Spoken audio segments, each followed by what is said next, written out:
ओम शांति। सुनते हैं 11 दिसंबर 85 के अव्यक्त बाप दादा के मधुर महावाक्य। आज की अव्यक्त मुरली का टाइटल है सच्चे सेवाधारी की निशानी।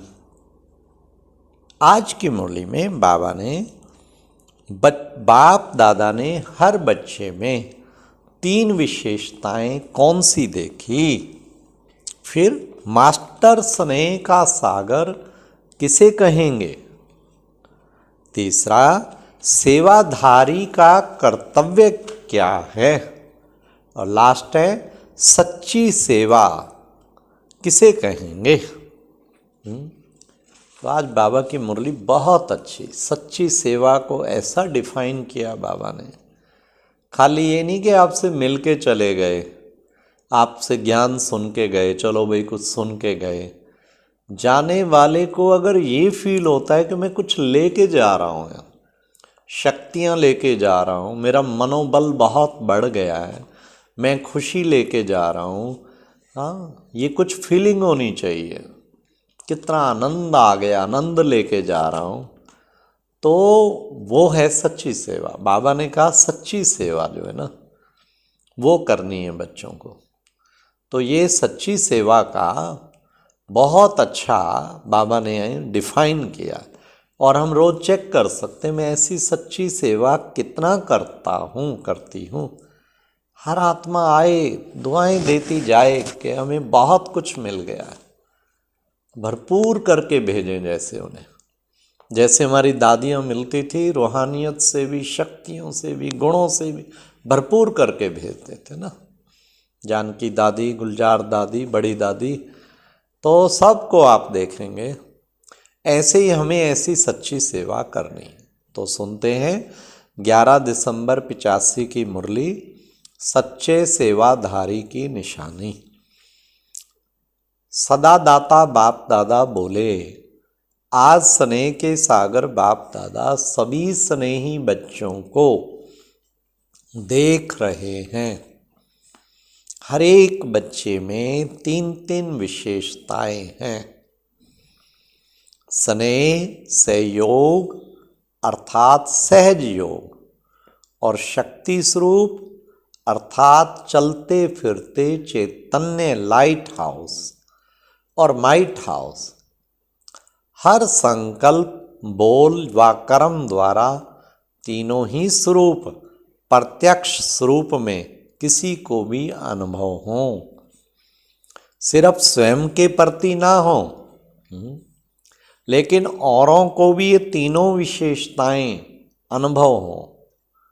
जैसे बाप स्नेह का सागर है, ऐसे मास्टर सागर के आगे जो भी ज्ञानी व अज्ञानी आत्मा आवे तो अनुभव करे। स्नेह के मास्टर सागर की लहरें स्नेह की अनुभूति करा रही हैं।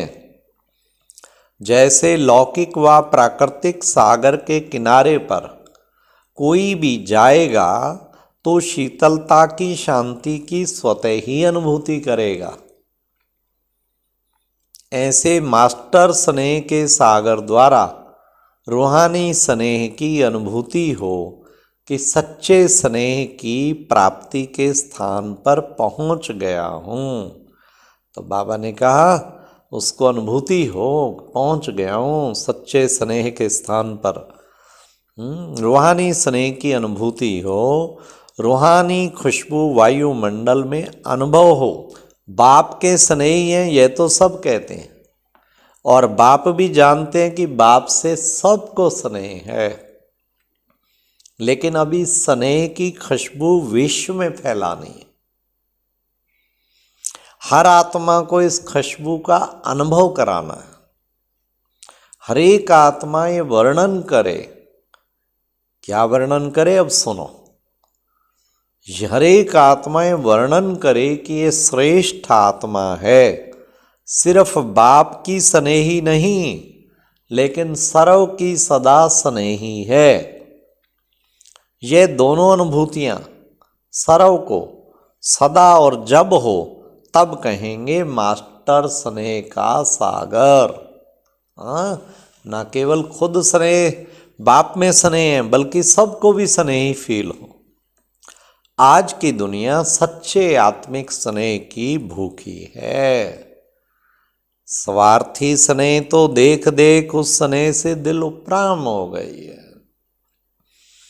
इसलिए आत्मिक स्नेह की थोड़ी सी घड़ियों की अनुभूति को भी जीवन का सहारा समझते हैं।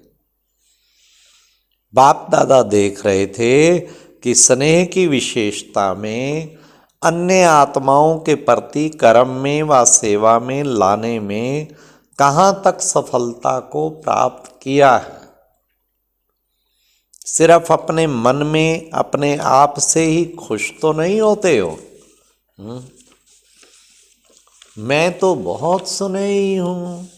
अगर स्नेह नहीं होता तो बाप की मैं कैसे बनती, वह ब्राह्मण जीवन में कैसे आगे बढ़ती। अपने मन में संतुष्टता है, इसको बाप दादा भी जानते हैं, और अपने तक ही ये भी ठीक है। लेकिन आप सब बच्चे बाप के साथ सेवाधारी हो। सेवा के लिए ही ये तन मन धन आप सबको बाप ने ट्रस्टी बनाकर दिया है। सेवाधारी का कर्तव्य क्या है? हर विशेषता को सेवा में लगाना। अगर आपकी विशेषता सेवा में नहीं लगती, ये बाबा ने सेवाधारी का कर्तव्य हर विशेषता को सेवा में लगाना। अगर आपकी विशेषता सेवा में नहीं लगती तो कभी भी ये विशेषता वृद्धि को प्राप्त नहीं होगी। हाँ, अगर कोई चाहता है ना वृद्धि को प्राप्त हो, फिर इसको सेवा में लगाओ, उसी सीमा में ही रहेगी।